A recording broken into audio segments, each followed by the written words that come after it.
예, 오늘도 하나님 앞에서 하루를 시작하시는 여러분에게 우리 하나님께서 동행해 주시고 또 풍성한 기쁨으로 함께 해 주시기를 간절히 축복합니다. 아멘. 예, 오늘부터 빌립보서 들어가는데요. 빌립보서는 기쁨의 서신이라는 그런 별명이 있습니다. 사도 바울이 빌립보 교인들과 이렇게 기쁨을 나누는 그런 은혜의 말씀들이 참 많이 있습니다. 그런데 아이러니하게도 사도 바울의 상황은 그렇게 기쁨을 나눌 만한 그런 상황이 아니었습니다. 인간적으로 보면은 슬픔과 괴로움의 상황이었습니다. 왜냐하면 옥중에서 쓴 편지이기 때문입니다. 예수 그리스도를 전하다가 옥중에서 쓴 편지가 바로 빌립보서입니다. 그래서 옥중서신이라고 이렇게 하는데요. 빌립보서를 사도 바울이 쓴 목적은 자기를 이렇게 잘 후원해 주는 교회에 감사를 표현하는 것이 있고요. 또 자신이 이 투옥된 것이 복음을 전하다 투옥된 것이 결코 복음의 퇴보가 아니고 오히려 하나님 은혜고 기쁨이라는 것을 이렇게 전하고 싶어서 그래서 빌립보 성도들이 걱정하지 않고 오히려 복음에 더 전념할 수 있도록 하기 위해서 있었다고 볼 수 있습니다. 그래서 이 빌립보스의 핵심어는 복음과 기쁨 이 두 단어라고 할 수가 있습니다. 오늘 1장 서론에 해당되고 또 사도 바울이 빌립보 교회에 편지하면서 인사를 나누고 축복하는 그런 내용이 들어있는데요. 한번 보도록 하겠습니다. 1절 2절 먼저 한번 읽겠습니다. 시작. 그리스도 예수의 종 바울과 디모데는 그리스도 예수 안에서 빌립보에 사는 모든 성도와 또한 감독들과 집사들에게 편지하노니 하나님 우리 아버지와 주 예수 그리스도로부터 은혜와 평강이 너희에게 있을지어다. 아멘. 예, 바울과 디모데가 함께 옥에 갇혔다는 것을 알 수 있겠죠. 근데 그들이 빌립보 교회 성도들을 이렇게 축복합니다. 주 예수 그리스도로부터 은혜와 평강이 너희에게 있을지어다. 여러분에게 은혜와 평강이 하나님께서 풍성히 부어주셔서 여러분에게 있기를 간절히 축복합니다. 아멘. 예, 우리 3절부터 한번 볼까요? 3절부터 한번 읽겠습니다. 시작. 내가 너희를 생각할 때마다 나의 하나님께 감사하며 간구할 때마다 너희 무리를 기쁨으로 항상 간구함은 너희가 첫날부터 이제까지 복음을 위한 일에 참여하고 있기 때문이라. 아멘. 예, 사도 바울이 빌립보 성도들과 어떤 관계에 있는가? 빌립보 교인들과 목회자인 사도 바울과의 관계가 어떠한가를 잘 보여주는 그러한 내용입니다. 그래서 하나님께 빌립보 교회를 생각할 때마다 감사한다라고 이렇게 기록하고 있습니다. 서로가 감사하는 관계가 될 수 있어야 된다는 것입니다. 목회자는 성도들을 향해서 볼 때마다 하나님께 감사하고 또 성도들도 목회자를 볼 때마다 하나님께 감사하는 그런 관계가 되는 것이 중요하죠. 그럼 어떻게 이렇게 감사하고 또 두 번째는 뭐냐면 바로 간구할 때마다 기쁨으로 항상 간구했다라고 말하고 있습니다. 늘 빌립보 성도들을 위해서 빌립보 교회를 위해서 사도 바울은 기도했다는 것입니다. 그러면서 기쁨으로 기도했다는 것입니다. 여러분 서로 기쁨을 줄 수 있는 관계 그것이 얼마나 좋은 관계이겠습니까? 생각만 해도 기쁘고 감사가 한다면은 그 관계는 참으로 좋은 관계가 되는 것이죠. 그래서 목회자와 또 성도들의 사이에 이런 기쁨의 관계가 돼야 된다는 것입니다. 그래서 왜 그러면 항상 감사하고 기뻐했냐면 바로 첫날부터 이제까지 복음을 위한 일에 함께 했기 때문이라는 것입니다. 다시 말해서 한 마음이었다는 것이죠. 한 뜻이었다는 것이죠. 복음을 향해서 한 마음이었고 한 뜻이었다는 것입니다. 그래서 사도 바울의 사역에 사도 바울이 할 때마다 빌립보 성도들이 지지하고 후원하고 기도하고 함께 해줬다는 것입니다. 그래서 늘 감사하고 생각할 때마다 기쁨이 넘쳐 하나님 앞에 그들을 축복하고 간구했다라고 이렇게 기록하고 있다는 것입니다. 그래서 하나님 앞에서 정말 저와 여러분이 하나님 앞에서 이런 관계 안에 있기를 간절히 소원합니다. 6절에 보니까 6절부터 한번 읽어보겠습니다. 시작. 너희 안에서 착한 일을 시작하시니가 그리스도 예수의 날까지 이루실 줄을 우리는 확신하노라. 예, 너희 안에서 착한 일을 시작하니 성령님이시죠. 성령께서 주관하셔서 하나님께서 원하시는 그 착한 일을 시작한 것이 그리스도의 날까지 쭉 이어져야 된다는 것입니다. 여러분, 우리는 신앙생활 하면서요, 중간에 탈락하는 사람들이 얼마나 많은지 모릅니다. 중간에 실적하고 넘어지고 하는 일들이 얼마나 많은지 모릅니다. 여러분, 신앙은 끝까지 가는 것이 가장 중요합니다. 중간에 변질되거나 중간에 탈락하거나 중간에 배신하거나 중간에 떠나가는 것은 그동안에 했던 것이 아무 것이 아니게 되는 무용지물이 되는 것이죠. 그래서 우리의 신앙을 끝까지 지켜나가는 것, 이것이 하나님께서 원하시는 것이고 끝까지 지켜나갈 때 우리는 천국에 들어갈 수 있게 되는 것입니다. 여러분, 그래서 하나님 앞에서 여러분의 신앙을 끝까지 잘 지켜나갈 수 있게 되기를 간절히 축복합니다. 7절에 보면요, 7절도 한번 읽겠습니다. 시작.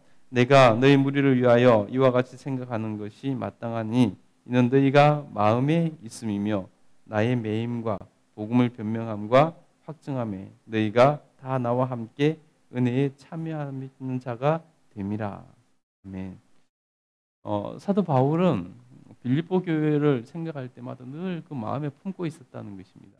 그래서 너희가 내 마음에 있다. 굉장한 사랑의 표현이죠, 그죠? 너희가 내 마음에 있다. 옛날에 드라마에 그런 게 있죠. 내 안에 너 있다. 굉장히 유명했었잖아요, 그죠? 예. 오늘 그 원조가 사도 바울인 것 같아요. 그래서 너희가 내 마음에 있으며 라고 이렇게 하고 있습니다. 그래서 늘 마음속에 빌립보 교회를 품고 있었다는 것입니다. 그래서 내가 매임을 당하거나 복음을 변명하거나 가서 복음을 증거했다는 것이죠. 변명함과 확증함이 너희가 다 나와 함께 은혜에 참여하는 자가 됩니다. 너희가 다 그래서 나와 함께 했다라는 것입니다. 그래서 내가 너희를 내 마음에 품고 있다라고 이렇게 하고 있습니다. 8절도 한번 읽겠습니다. 시작. 내가 예수 그리스도의 심장으로 너희 무리를 얼마나 사모하는지 하나님이 내 증인입니다. 예. 얼마나 내가 사랑하는지 그리스도의 심장으로 사랑한다는 것입니다. 다시 말해서 그리스도의 마음으로. 여러분, 우리는 서로가 서로에게 그리스도의 마음으로 사랑할 수 있어야 될 줄 믿습니다. 그리스도께서 우리를 사랑하신 것처럼 그리스도께서 나를 사랑하시는 그 사랑으로 우리가 서로를 사랑할 때 그것이 바로 천국이 되는 것이고 기쁨이 되는 것이고 누구든지 그곳에서 예수 그리스도를 볼 수 있고 그것이 바로 예수님을 증거하는 것이 되는 것이고 그때 우리는 하나님의 자녀라 일컬음을 받게 될 줄 믿습니다. 여러분, 늘 예수님의 심장을 가지려고 애를 쓰시기 바랍니다. 뭔가를 바라볼 때 예수님의 마음으로 예수님의 심장으로 바라보고 뭔가를 생각할 때도 예수님의 마음으로 생각하고 뭔가를 판단하고 결정할 때도 예수님의 마음으로 판단하고 결정하는 저와 여러분 되시기를 소원하고 축복합니다. 그러면은 그 안에서 하나님께서 역사하시고 놀라운 기적들이 일어나게 될 줄 믿습니다. 우리 9절부터 한번 읽어보겠습니다. 시작. 내가 기도하노라 너희 사랑을 지식과 모든 총명으로 점점 더 풍성하게 하사 너희로 지극히 선한 것을 분별하며 또 진실하여 허물 없이 그리스도의 날까지 이루고 예수 그리스도로 말미암아 의의 열매가 가득하여 하나님의 영광과 찬송이 되기를 원하노라. 아멘. 사도 바울이 구체적으로 이 빌립보 성도들을 향해서 기도할 때 무슨 기도를 하는지 어떻게 축복하는지를 말하고 있습니다. 첫 번째는 보면요. 9절에 보니까 너희 사랑을 지식과 모든 총명으로 점점 더 풍성하게 하사. 사랑이 최고라 그랬잖아요. 그죠? 믿음, 소망, 사랑 영원히 있을 것인데 그 중에 제일은 사랑이라고 했습니다. 그래서 우리는 사랑에 힘쓰고 애를 써야 된다는 것입니다. 그래서 사랑이 날마다 점점 더 풍성해지고 우리 안에 더 커지고 우리 성품을 결정하는 요인이 사랑이 돼야 된다는 것입니다. 여러분, 우리 기독교는 늘 사랑을 얘기하지만은 실제로 우리 삶에서 사랑이 얼마나 작동하고 있는지를 보면요, 정말로 우리가 우리 실제 삶에서 사랑이 작동하는 것은 너무 작다는 것을 느낄 때가 참 많습니다. 우리 기독교의 첫 번째 계명, 가장 중요한 계명이라고 하면은 바로 사랑이라고 할 수 있을 것입니다. 예수님께서 뭐라고 그러셨습니까? 하나님을 사랑하고 이웃을 사랑하는 것이 큰 계명이라고 말씀하셨습니다. 그리고 우리에게 새 계명을 주노니 뭐라고 말씀하셨죠? 서로 사랑하라고 하셨습니다. 우리 기독교는 사랑을 빼면 아무것도 아닌 것이 될 수 있다는 것입니다. 참 큰 계명인데 우리는 가장 큰 계명을 소홀히 할 때가 참 많다는 것입니다.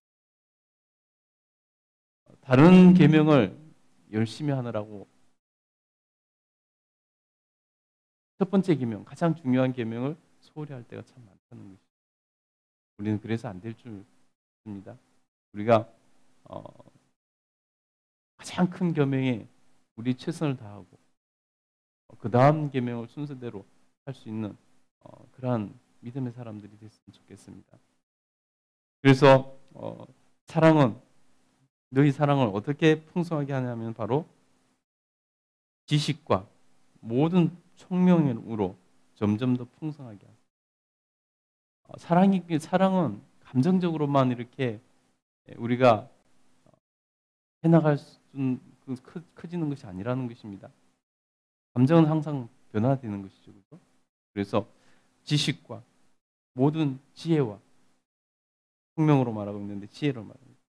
모든 지식과 지혜로 얼마나 우리가 사랑해야 되는지를 깨닫고 그래서 우리 사랑이 실제로 더 풍성해지기를 원한다라고 호하고 있습니다. 호하고 있다는 것입니다. 두 번째는요. 너희로 지극히 선한 것을 분별하여 또 진실하여 허물이 없이 그리스도의 날까지 이루고 오라고 말하고 있습니다. 우리가 그리스도의 날까지 다시 말해서 우리가 예수님이 재림하시는 그날까지 혹은 우리가 예수님의 심판대 앞에 섰을 때까지 그때까지 무엇을 바라냐면 바로 지극히 선한 것을 분별하고 지극히 선한 일을 하라는 것입니다. 분별해서. 그리고 또 진실하여서 허물이 없이 지극히 선하고 진실해서 허물 없이 그리스도의 날까지 이르기를. 그래서 이 말이 무슨 말입니까? 하나님 앞 심판대 앞에 섰을 때 우리가 허물 없이 천국에 가기를 원한다는 말입니다. 준비를 하고 준비가 되어 있어야 된다는 것입니다. 우리가 심판대 앞에 섰을 때 부끄러움 없이 주님 심판대 앞에 서서 통과할 수 있도록 주님이 오시는 그날까지 우리는 그런 삶을 살라는 것입니다. 여러분 정말 그런 삶을 살 수 있기를 간절히 소원합니다. 11절에서 예수 그리스도로 말미암아 의의 열매가 가득하여 그래서 그 열매가 의의 열매가 우리 인생에 가득해야 된다는 것입니다. 그래서 하나님의 영광과 찬송이 되기를 하나님의 기쁨이 되기를 원한다는 것입니다.